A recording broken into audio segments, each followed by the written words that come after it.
Prakash. Hello. അപ്പോ ചടങ്ങ് തുടങ്ങല്ലേ അച്ഛാ? ആ, അത് മക്കളും കൊച്ചന്മാരും കൂടെ അയക്കൂ. ഞാൻ വേണേ വലതുകാലം വെച്ച് തുടങ്ങിത്തരാം. പടയം വെച്ചതുപോലെ ആയല്ലോടാ. ആകപ്പാടെ കടവും കടപ്പടി, കൂട്ടത്തിലൊരു ഉരുപ്പടി. പോരാത്തതിന് കയ്യിലൊരു കുറിപ്പടി. ജുബേ ഒരെണ്ണം തന്നില്ലേ? ഇനി ഇത് മുഷിന് ഞാറട്ടെ, അപ്പ തരാം. എമ്മക്കെ കയ്യിലുള്ള വോട്ട് പോകാതെ നോക്കട്ടെ. അണ്ണാക്കിട്ട് എന്താണ് ഒരു സൈഡ് വലിവ്? മുതലാളി പിടിച്ച് വലിച്ചിട്ടല്ലേ? നീ പിടിച്ച് തള്ളല്ലേ? ഓഹോ, അപ്പൊ ഇവരായിരുന്നല്ലേ ഡ്രൈവർ? അവന് വിശക്കണുണ്ടാവും മുതലാളി. പാവം, പറയാനറിയാൻ പാടില്ലല്ല. അതുകൊണ്ടാണ് അവൻ വലിച്ചു കയറ്റിയത്. കൂടുതലൊന്നും വലിച്ച് കയറ്റായിരുന്നാ മതി. അച്ഛനെ 3 ചായ, 1 പാല്, കുറച്ച് വിത്തൗട്ട്. അതാർക്കാ മുതലാളി വിത്തൗട്ട്? അതിവന് ഇവിടത്തെ ചായയുടെ രസം പിടിച്ചാലേ അവൻ ദിവസവും ഇങ്ങോട്ട് തള്ളും. ആ പാലും മഞ്ഞ 2 ചായയിലേക്ക് ഇട്ടേക്കട്ടാ. അവിടെ വെച്ചേക്കട, കൈ ഇട്ടാവും.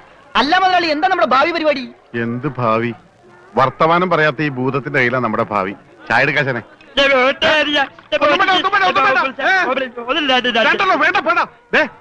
ഉത്സയാണെന്ന് പറഞ്ഞ വെള്ളം കൊടുത്തേക്ക്. പൊട്ടനാണ് മനസ്സിലാവൂല. മുണുങ്ങ്. എന്താണ് ഇതിന് മധുരയില്ലേ? ഇവിടെയൊക്കെ വിത്തൗട്ട് എന്ന് പറഞ്ഞ മധുരം ഉണ്ടാവില്ല. ഓ, നമുക്കിട്ടെന്ന് വെച്ചല്ലേ. ഇതിനാണെങ്കിൽ ഒടുക്കത്ത മധുരോ. ഏതായാലും കുളിച്ച് ഇനി നനഞ്ഞു കയറാം. മുണുങ്ങ് ഒരെണ്ണം അവനോടത്തേക്ക്. മുണുങ്ങ്. മുതലാളി, അവനെ കാണാനില്ല. അവനെ കാണാനില്ല.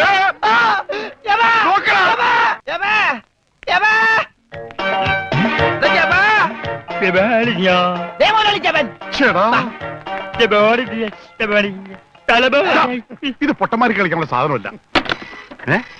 ബില്ല ഇതെന്ത് പണ്ടാലും വെറുതെ ബില്ലടിക്കണ? മിഷൻ കേടാക്കി. പണം തന്നിട്ട് പോണം. പണം തരാനോ? ഇവിടെ ഇയാൾക്ക് ഫോൺ ചെയ്യാൻ പറ്റില്ല. പൊട്ടനാ. ഇയാളും പൊട്ടനായിരിക്കും, താനും പൊട്ടനായിരിക്കും. പക്ഷെ ഞാൻ പൊട്ടനല്ല. ബില്ലടിച്ചാ പണം തരണം. ഇല്ലെങ്കിൽ ഞാൻ അടിക്കും. എന്താ പറഞ്ഞത്? എന്തുണ്ടാക്കുന്നു? ആരടിക്കുന്നു? ഞാൻ ഇയാളെ അടിക്കുന്നു. ആര്? ഇയാളെ. വേണ്ടടാ, വെറുതെ തല്ലുകൊള്ളണ്ട. ചേട്ടാ, ഈ പണ്ടാരക്കാലം തൊട്ട കാശ് പോക്കാണല്ലടാ.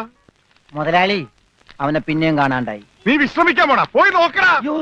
ആ പന്തലിൽ വെച്ച് തന്നെ പൂജാബേട്ടിയുടെ കല്യാണം നടത്തും എന്ന് സിക്കന്ദർ സാബ് ശപഥം ചെയ്തതോടെ ഈ വീട്ടിലുള്ള മറ്റുള്ളവർ മറ്റൊരു ശപഥം കൂടെ ചെയ്തു.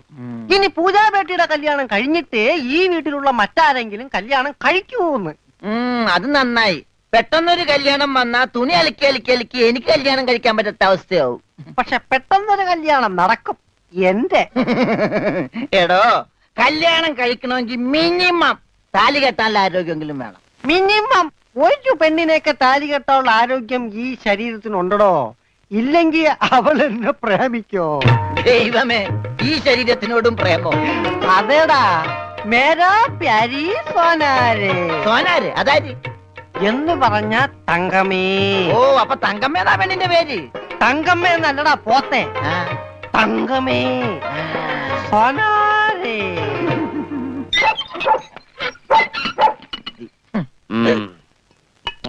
വേഗം ഒഴിക്കടാ. ഒഴിക്കല്ലേ, ധൃതി പിടിക്കല്ലേ.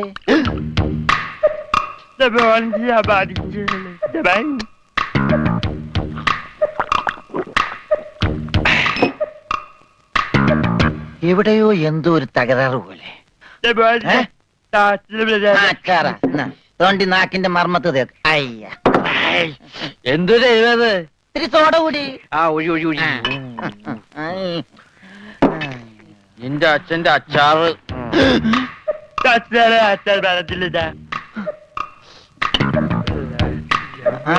മിൽറ്റിയാണ്.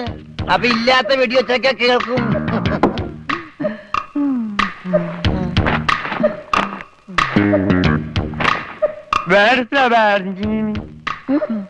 എന്നാ പിന്നെ കിടന്നുറങ്ങിക്കൂടാ.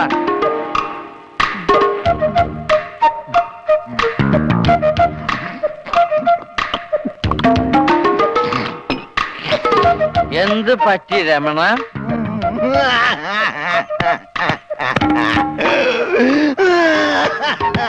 അയ്യോ പാവം. പോട്ടെ പോട്ടെ. അങ്ങനെ അവന്റെ മെയിൻ സ്വിച്ചും പോയി.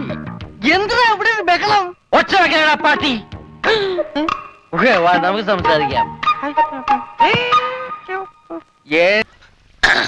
സാക്കളെ, കേരള ഫയർഫോഴ്സിനും ഇവിടുത്തെ നാട്ടുകാർക്കും മണവാളാൻ സൽസിന്റെ പേരിലും എന്റെ വ്യക്തിപരമായ പേരിലും ഞാൻ നന്ദി രേഖപ്പെടുത്തിക്കൊള്ളുന്നു.